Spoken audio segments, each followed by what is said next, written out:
Okay. We're going now. Okay. Right, once upon a time there were 7 people. However, only one of them woke up. What could have happened to the other 6? Oh, Who could have done this? How could this have happened to How could this have happened to the 6 people? Suddenly the family started to feel very shaky. They broke down in tears. It all started to get too much for some of them.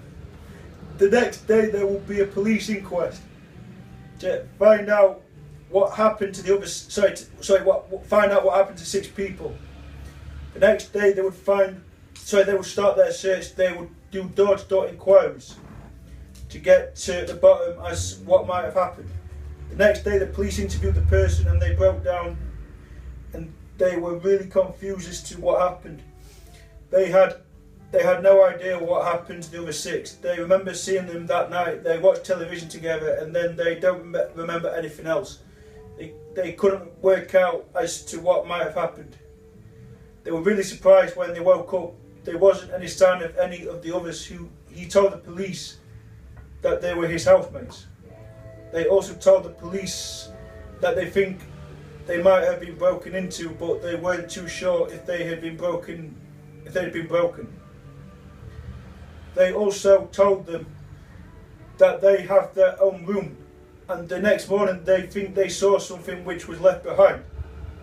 But they weren't then sure as to what had happened to the police. To what had happened. The police also asked them how they knew them, and he said they were their housemates, and also they were studying the same course at university. They said that the last sighting of them was last night when they all watched television together, and they had also gone to university early in the day, and then they all had a coffee.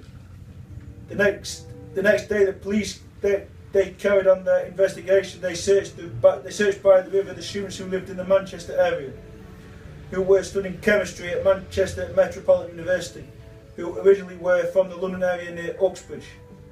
Later that evening, the housemate, he wanted answers. He wanted to get to the bottom as what had happened to his housemates, and asked the public to come forward and tell him what had happened. He asked the friends of his housemates, and they might have some information for him. They think they might have been murdered, but they weren't sure. They think they remember that they were some masked men and they might have been broken into the house and attacked them. The next day the police were drawn to a conclusion. They were treating this as a murder. There was some item of clothing, what was left behind, and there was some blood in the bathroom. There were some bodies in the garden. Could this be the bodies of the housemates? It would remain to be seen if these were the bodies of his housemates. Later that afternoon he went to the hospital. He still believes they are alive and that they will come back to the house and recover. The next day the police discovered that there were some bodies which were the bodies of the housemates. What was not known was what happened to the housemates, but one thing is for sure: the police treated this as a murder investigation.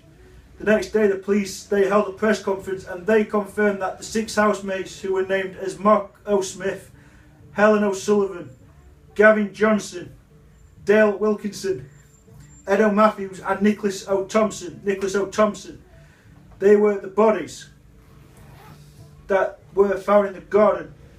They were the items of clothing that were found, but what was yet known was what had happened to them. The investigation was drawn to a conclusion. The next day the housemates' families were contacted and the police broke the news to the families as to what had happened to them. It was, however, yet very unclear as to what had happened to them. No one knows how this happened to them.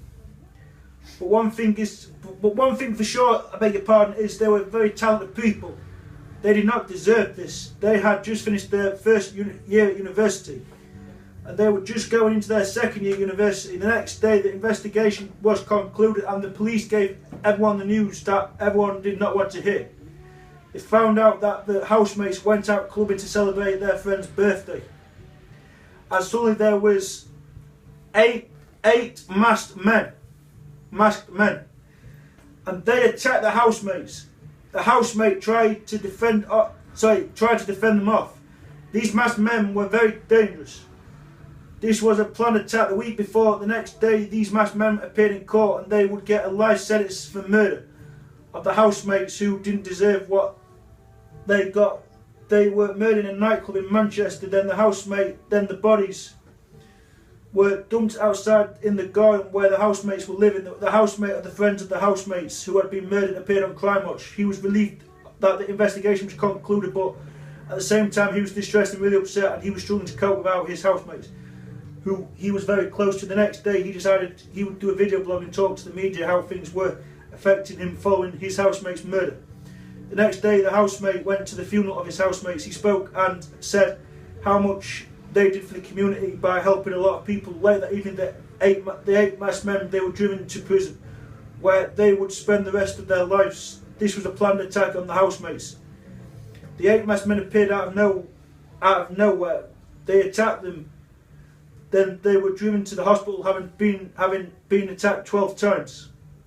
The next day, the families were reflected on the devastating news of losing their loved ones. Later that afternoon, the housemate, he spoke to the media and said he was relieved by the sentences which were read out in court. He was happy that justice was done, because what these masked men were doing was catastrophic, and they caused a diabolical crime.